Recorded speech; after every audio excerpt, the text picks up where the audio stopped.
Hi, I'm Derek B., editor of the Peru Tribune, here with another installment in our series, Tomorrow's News, in which I give you a sneak preview into what's going to be in the next day's paper.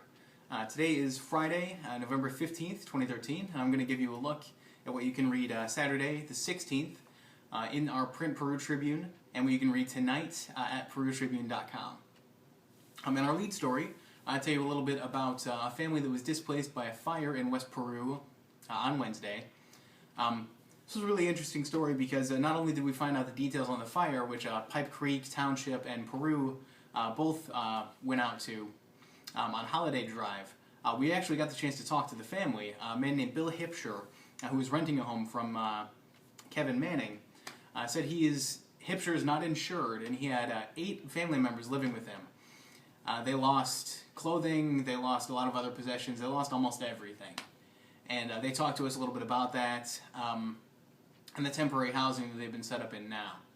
We certainly wish them all the best, and also Mr. Manning all the best as he tries to rehabilitate that property down by the intersection of 31 and Business 31. Last night, I got the chance to go out and take some photos for our display story on winter skills classes for the Peru Circus. There were a lot of folks out there who were working on their trapeze skills, learning how to unicycle, using something called the Spanish whip. And they told their stories of how they became trainers, or for the kids, how they got involved with the circus. It's really cool. Seems like something where a lot of families who have not been involved with the circus before might have a chance to pay just a little bit and get to try out a whole different variety of acts and see if it's something that they're interested in doing once the next season rolls around in March for the performances in the third week of July. On the bottom of the page, Eric Stoff talked today to one of the board members of a Kokomo agency called Blush. They're putting on an event tomorrow morning and another event tomorrow evening in Kokomo, where they're welcoming John Gray, who is a pastor from Houston, who is nationally renowned. We're really excited for Eric to go over to Howard County and get to see Mr. Gray, and hopefully see some Miami County and other folks there who are enjoying his wisdom as he talks to a group of teenagers in the morning and a group of men in the evening. I think I have that right. They'll be emphasizing how a relationship with God can help you become stronger as a volunteer. Our last story on A1 is also our final story from the Community Foundation. They've been helping us out by submitting articles about their 20th anniversary, about their philanthropy. They wrapped up that celebration Tuesday night with a banquet where they handed out some grants. A couple of these we've actually heard about already. One of them is for weekend meal deals through United Way. It's really exciting to see that in 20 years, that group, which started from nothing, has given out $7 million in endowment funds. And we thank them for their cooperation with that series, for helping us out, and hope that we get to print more good news about their grants soon. On the inside of the paper, we had a story from Eric Stoff. He went to the Board of Works meeting this morning where the City of Peru made some changes to their leave policies.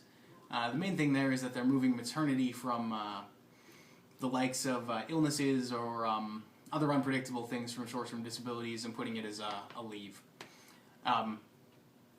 Kind of a ticky-tack thing there that we hope people who work for the City of Peru will read and find out a little bit more about what their options are.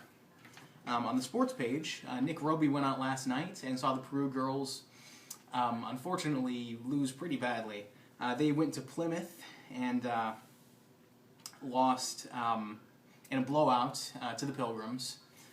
Coach David Weeks said it was kind of rough, but maybe not to be unexpected because they have an inexperienced squad and also a squad with no girls over 5'7", whereas Plymouth has 3 who are 5'10" or higher.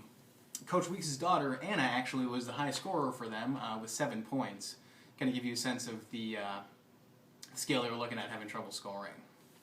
A little further down the page, Nick also talked to Miami County's opponents for Saturday's girls basketball games, including Culver Academy, who's going to play Peru. North Miami plays at Caston for Ryan DeBean's first game of the season with his squad. And West Hull is going to make his Mechaniqua debut as they play at Mississinewa. You can find coverage of those things in Monday's paper, as well as coverage of Oak Hill's game tonight at Tipton in the regional they're hosting Tipton for the regional. We wish the Golden Eagles all the best, as well as our Miami County teams playing just the beginning of their seasons in girls basketball over the weekend.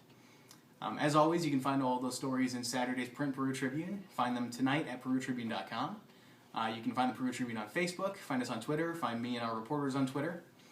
Until tomorrow, that's tomorrow's news. I'm Derek B. Have a great weekend.